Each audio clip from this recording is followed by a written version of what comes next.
શું કુલદેવી ગ્રહોથી ઉપર છે?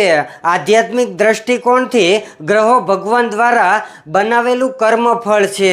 તે આપણા કાર્ય અનુસાર આપણને પરિણામ આપે છે. પરંતુ કુલદેવીને દેવીય શક્તિ માનવામાં આવે છે, જે તેના ભક્તો અને તેના કુલનું રક્ષણ કરે છે. તમને એક સરળ ઉદાહરણ આપું. ગ્રહો ન્યાયાધીશો જેવા હોય છે, જ્યારે કુલદેવી માતા જેવી હોય છે.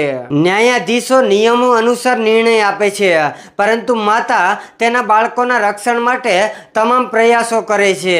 અને આનો અર્થ એ પણ નથી કે કુલદેવી ગ્રહોના નિયમોને નાબૂદ કરે છે, પરંતુ તેમના આશીર્વાદથી મુશ્કેલ ગ્રહોના દુષ્પ્રભાવથી આપણને બચાવી શકે છે. વ્યક્તિ સાચો રસ્તો શોધી શકે છે અને મુશ્કેલીઓમાંથી બહાર આવવાની શક્તિ મેળવી શકે છે.